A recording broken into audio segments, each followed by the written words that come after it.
Halo Sobat, Aga Kareba. Makassar secara resmi dikenal sebagai ujung pandang dan merupakan ibu kota Provinsi Sulawesi Selatan. Makassar juga dikenal sebagai kota Anging Mamiri dan kota Daeng. Kota besar di Sulawesi Selatan termasuk kota Makassar, kota Palopo, dan kota Parepare. Penduduk Provinsi Sulawesi Selatan berjumlah sekitar 9 juta jiwa di tahun 2021, di mana sekitar 1,55 juta jiwa berada di kota Makassar.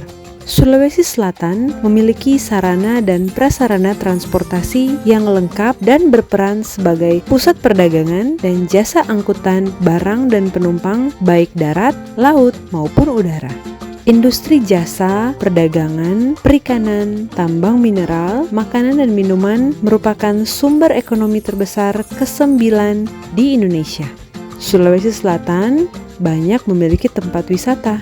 Ada Anjungan Pantai Losari yang merupakan ikon wisata di kota Makassar, Pulau Samalona, Pulau Gusung, Taman Laut Takabone Rate, Taman Nasional Bantimurung, Malino, Benteng Somba Opu, Pantai Tanjung Birah, Pusat Kerajinan Perahu Pinisi, dan Goa Tampang Alo.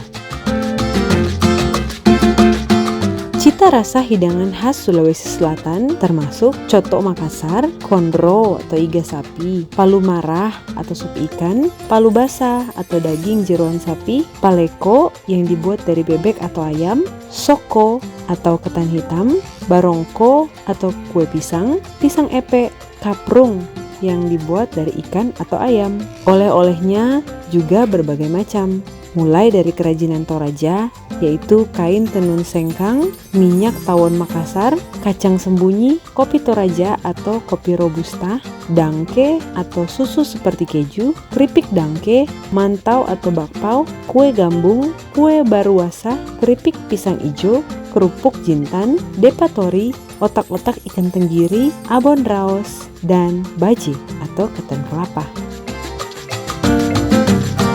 Makassar merupakan kota metropolitan terbesar di kawasan Indonesia Timur. Program prioritas Kota Makassar termasuk meningkatkan kebersihan lingkungan dan menangani persoalan banjir dan drainase, masalah sampah, dan kebutuhan air bersih bagi masyarakat. Maka dari itu, mungkin perlu ibu-ibu untuk meningkatkan imun tubuh dengan mengonsumsi makanan dan minuman yang sehat. Lagi pula, dengan perkembangan dunia yang serba cepat, anak-anak kita terbiasa untuk mengonsumsi makanan dan minuman yang serba instan, cepat saji yang bisa dipesan lewat online. Tugas penting dan utama dari ibu-ibu di sini loh untuk membina kesehatan setiap anggota keluarganya. Ini adalah tugas para ibu yang sangat penting. Ayoma siap membagi informasi kepada ibu rumah tangga tentang nutrisi.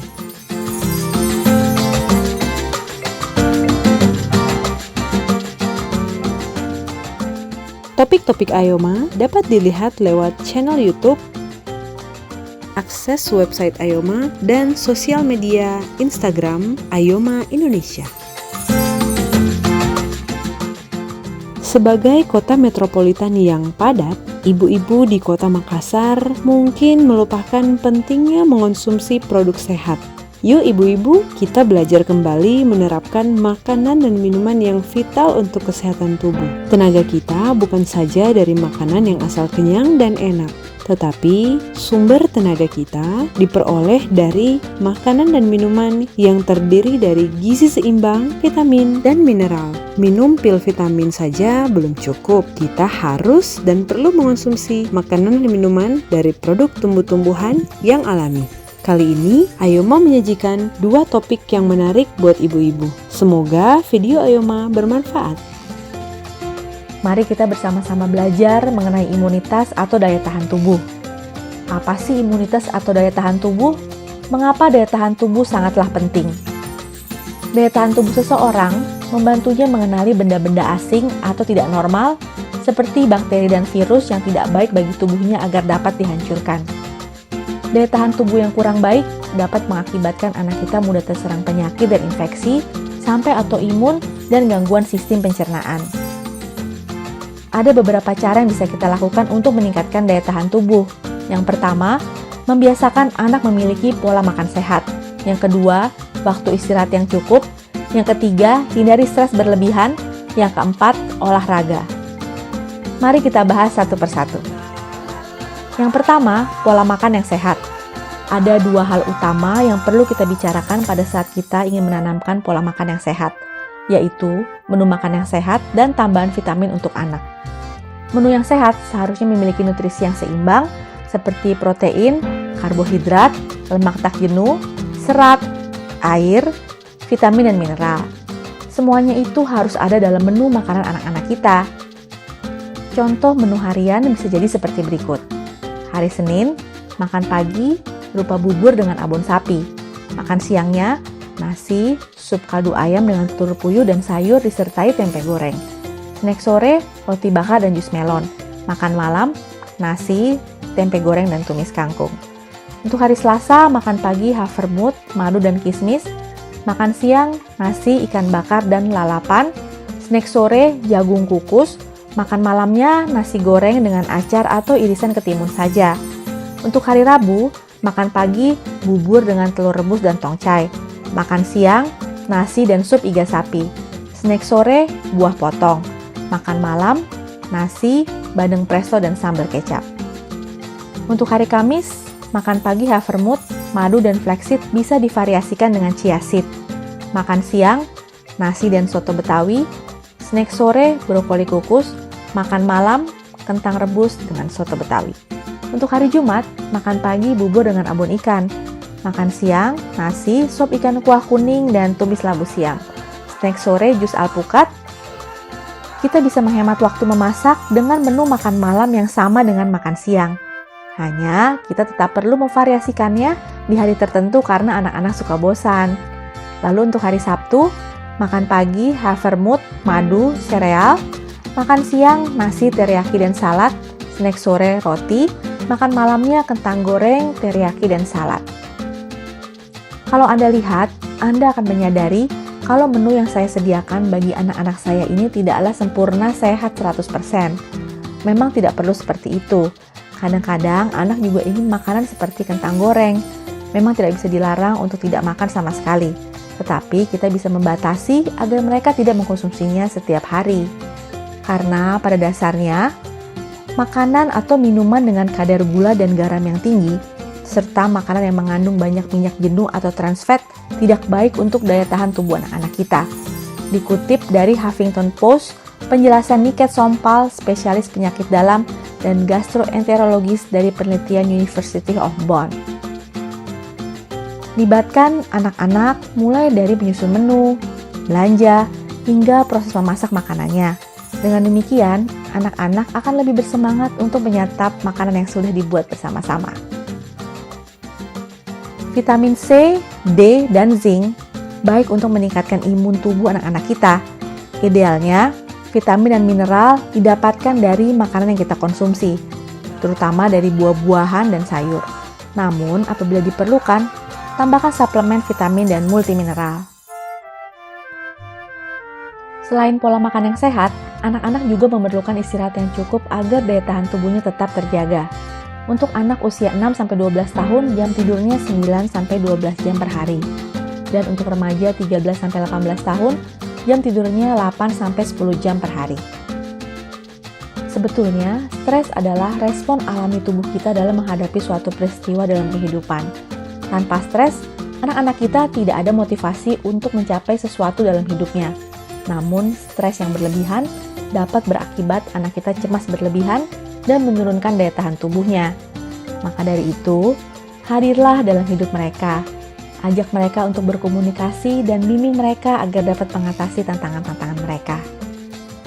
Bersyukurlah apabila di masa pandemi ini Anda mendapatkan kesempatan untuk bekerja dari rumah. Gunakan kesempatan ini untuk beraktivitas bersama anak-anak kita.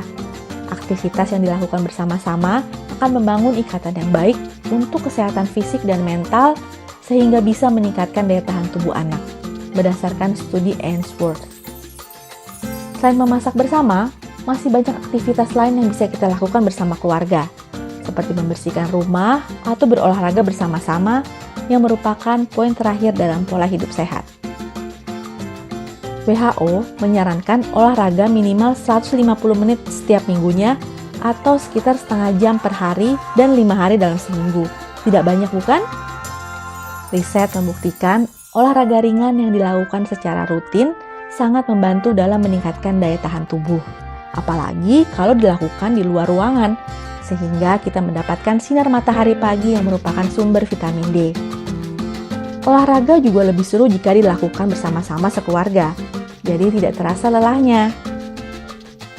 Sebagai orang tua, kita ini jadi contoh bagi anak-anak kita. Jika kita ingin anak-anak kita memiliki pola hidup yang sehat, maka kita yang harus memulainya. Bagaimana Mama? Banyak sekali di luar sana yang menawarkan pil ajaib dan solusi cepat dalam meningkatkan daya tahan tubuh. Tetapi mayoritas dari mereka belum terbukti kebenarannya. Meningkatkan daya tahan tubuh sebetulnya sederhana dan kita sudah mengetahuinya. Namun, apabila kita sekeluarga sudah terlanjur memiliki pola hidup salah seperti jam tidur yang tidak teratur atau terbiasa makan junk food, maka untuk membangun kebiasaan baru membutuhkan usaha. Mari kita bersama-sama belajar untuk bisa memiliki pola hidup yang lebih sehat. Karena pola hidup yang sehat akan meningkatkan daya tahan tubuh yang merupakan benteng dari kehidupan kita sekeluarga. Halo semua, apa kabarnya? Semoga semua dalam keadaan baik dan sehat ya. Di sini Debbie dan Sharon dari Ayoma. masih tentang buah dan sayur yang masih jadi perjuangan kita para ibu untuk dapat mendorong keluarga, suami dan anak-anak kita untuk bisa makan lebih banyak buah dan sayur. Nah, Sharon masih ingat kan kenapa kita harus makan buah dan sayur setiap hari? Karena tubuh kita memerlukan gizi yang ada di buah dan sayur itu. Buah dan sayur kan banyak vitaminnya, mineral dan serat, sehingga sangat bermanfaat untuk kesehatan kita, untuk pencernaan dan meningkatkan daya tahan tubuh kita. Nah, menurut Sharon, seberapa pentingnya sih buah dan sayur itu? Menurutku, buah dan sayur itu penting banget, jadi kita harus banyak makan. Tapi Ma, aku sih kurang suka sayur ya, aku lebih suka buah. Ya nggak apa-apa, tapi kan Sharon harus tetap makan sayur juga. Nah, kan ada juga sayur-sayur yang Sharon suka. Terus kita bisa coba resep-resep baru. Kita bisa campurin sayur sama buahnya, terus kita pakai dressing jadi kayak salad gitu kan? Iya Ma, seru juga kali ya Ma kalau misalnya ini semua dicampur. Aku udah mulai bosen nih Ma kalau ditumis-tumis pakai bumbu gitu. Iya. Iya, ini kan semua dikukus. Terus aku mau coba disatuin gitu. Pasti enak rasanya. Ada asam-asam sama manis-manisnya Ma. Iya, bener. Kalau kita udah mulai bosen sayur dimasak-masak pakai bumbu, kita kukus aja. Itu rasa aslinya lebih keluar. Nah, sekarang Sharon mau pilih yang mana nih? Di sini ada buah dan sayur. Aku mau coba semuanya aja kali ya Ma. Aku mau campur buah sama sayurnya. Mau dicampur nih semuanya? Iya. Oke deh. Ayo. Ini aku mau pakai mie shiratake. Oke. Pelan-pelan. Ini karbohidratnya Ma. Iya. Terus aku mau pakai ini buat proteinnya. Ini tuh ada tofu sama ayam ditumis. Terus buat buah-buahannya aku pakai mango. Oke. Terus aku pakai strawberry. Sama aku pakai anggur. Terus ini mau aku pakai sawi hijau. Iya. Sama aku mau pakai wortel nih, Ma. Mama mau cobain nggak? Enak banget, Ma. Kamu mau cobain nggak? Pakai wortelnya juga, Ma, supaya manis. Ini rasanya enak ya, Ma? Dicampur begini aja? Enak banget. Habis ada rasa manis-manisnya dari wortel, terus ada buah-buahannya, itu kan ada asam-asam dikit ya, Ma. Iya. Terus ini juga enak banget, Ma, kalau dicampur sama mie-nya. Cocok ya? Cocok. Iya, memang mungkin rasanya kayak aneh ya, bisa makan buah begini. Tapi ternyata kita harus coba dulu, baru kita bisa tahu rasanya kayak gimana. Karena ternyata pas kita campur begini, itu rasa seger, enak dicampur sama lauknya tuh bisa pas. Jadi kita harus coba deh dicampur begini aja. Tanpa banyak-banyak bumbu, rasa asli dari buah dan sayurnya itu keluar. Nah, sekarang Sharon cobain deh. Ini Sharon tahu nggak apa? Ini selada. Iya benar, ini kita pakai sama buah Pir. Oke, kita taruh. Terus ini, Itu apel. iya kita pakai sama kulitnya. Terus kita suka kita pakai pisang. Pisang ya. Baunya enak mah. Baunya enak kan. Campur udah semua. Nah ini kita pakai lemon jadi seger. Tapi kan ini asem-asem gitu mah. Iya biar seger, makanya saya coba dulu. Nih ya. Nih mama itu dikit aja. Dikit. Nah terus ini kita pakai minyak zaitun. Oke, sekarang mau tuang. Ya. Terus kita pakai maple syrup. Kalau kita perlu yang pemanis, kita pakai yang alami. Oke.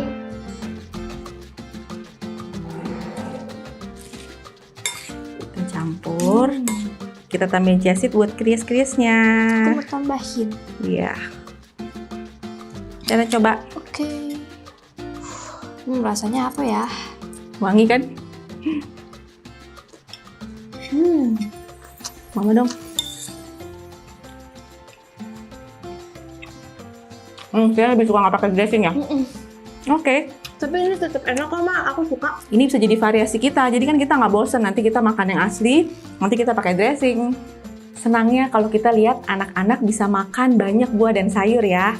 Mungkin ada yang lebih suka buah daripada sayur. Namun kita harus tetap mengusahakan banyak makan sayur. Karena buah dan sayur tidak bisa saling menggantikan. Justru buah dan sayur itu kandungannya saling melengkapi. Di Indonesia ini banyak makanan khas loh yang isinya dari buah dan sayur. Sharon tahu nggak apa? Gado-gado kan Ma? Iya benar. Aku sih suka gado-gado ya Ma, tapi kadang kepedesan aku. Nah terus perut aku suka sakit. Kalau mama sukanya asinan, rasanya asem-asem pedes. Aku nggak suka asinan Ma, itu yang ada di Bogor itu kan. Abisnya itu asem banget, terus pedes. Jadi aku suka sakit perut deh. Banyak makanan dari buah dan sayur yang disajikan dengan beragam. Yang perlu kita perhatikan adalah di saus-saus tambahannya. Karena seperti gado-gado, saus kacangnya itu nggak perlu banyak-banyak. Nah, kalau di salad buah, biasanya suka pakai susu kental manis. Itu tinggi gula, itu tidak baik untuk kesehatan. Nah, jadi Sharon belajar ya. Belajar untuk bisa mencampur buah dan sayur dari warnanya. Semakin banyak warnanya, semakin sehat. Karena warna pada buah dan sayur menunjukkan nutrisi yang dikandungnya. Seperti warna hijau pada sayuran, itu menunjukkan klorofil. Dan warna hijau itu menunjukkan tinggi vitamin dan mineralnya. Oh iya Ma, seperti wortel kan itu kan warna orange, jadi vitaminnya A. Nah bagus untuk mata. Kalau buah naga itu kan warna merah, jadi antioksidannya tinggi. Iya, jadi semakin warna-warni semakin banyak nutrisinya. Salad buah dan sayur memang jadi pilihan yang baik dan dapat kita santap sebagai sarapan maupun bersama dengan makan siang atau makan malam kita. Tapi tetap perhatikan ya, jangan banyak sausnya. Pilih yang alami, rendah gula. Buah dan sayur kalau dicampur udah enak kok Ma tanpa saus. Udah ada rasa manis-manisnya sama asemnya Ma dari buah dan sayur itu sendiri. Tapi kalau misalnya kita mau jadiin pakai saus untuk menjadi varian ya, itu udah enak Ma. Iya, kita harus tetap berusaha ya Sharon, tambah lagi makan buah dan sayurnya. Nanti kita sendiri kok yang rasakan manfaatnya. Kita jadi rasa lebih sehat, lebih bugar, kulit lebih halus dan gak gampang sakit. Oke Ma. Biar seru dan makin lengkap, makan sayur atau buah bisa dilakukan dengan mencampur beberapa sayur atau buah sekaligus. Makanan seperti asinan, gado-gado, capcay, salad misalnya. Dengan mencampur beberapa jenis sayur atau buah sekaligus, maka gizi yang didapatkan akan menjadi semakin lengkap. Izinkan anak Anda untuk mencoba bereksperimen dengan campuran buah dan sayurnya sendiri, agar mereka bisa belajar menemukan resep kesukaan mereka sendiri. Nah, jangan lupa tingkatkan imun tubuh. Jika makan buah dan sayur, perlu untuk dicuci yang bersih sebelum digunakan. Top produk Indonesia merupakan sayur mayur. Banyak sayuran dan buah segar hasil pertanian Sulawesi Selatan. Di daerah Goa sangat terkenal dengan daerah penghasil sayur mayur. Produksi bawang merah 72 ton, kacang panjang 2.948 ton, tomat 1.669.600 ton, dan sayur lainnya. Sayur-sayuran dapat diolah menjadi hidangan yang nikmat dan kaya rasa. Semakin berwarna-warni makanan Anda, semakin banyak manfaat kesehatan yang Anda dapatkan. Sayur berwarna hijau sangat baik untuk sistem peredaran darah karena mengandung mineral dan vitamin B kompleks. Contohnya, brokoli, kale, daun selada, dan sayur bayam. Sayur yang berwarna merah bermanfaat untuk mencegah masalah prostat dan mengurangi efek kerusakan kulit akibat sinar matahari. Contohnya, tomat, kubis merah, dan beet. Sayur berwarna orange dan kuning mengandung vitamin A dan mengurangi risiko katarak dan degenerasi mata. Contohnya, wortel, labu kuning, ubi, dan jagung. Sayur yang berwarna putih mengandung antivirus, antibakteri, anti jamur, dan berguna untuk kesehatan sendi. Contohnya, bawang merah, bawang putih, kol, dan kembang kol. Yuk kita mengonsumsi sedikitnya 3 porsi sayuran setiap hari. Ibu-ibu dapat mengolah sayur mayur sebagai hidangan utama ataupun pelengkap. Sayuran juga bisa diolah menjadi cemilan yang sehat dan enak. Bagi ibu-ibu yang berjiwa kreatif, dapat mengolah makanan dan minuman dengan menggunakan produk sayur-sayuran sebagai oleh-oleh sehat yang berkualitas internasional khas Sulawesi Selatan. Lihatlah keanekaragaman dan kekayaan Indonesia sebagai sumber kreativitas dan inovasi kita. Nah, sampai di sini dulu ya Mams. Sampai jumpa di daerah Indonesia yang berikutnya. Bhinneka Tunggal Ika. Ayo Ma, bersama-sama kita mampu berkreatif dan berkarya.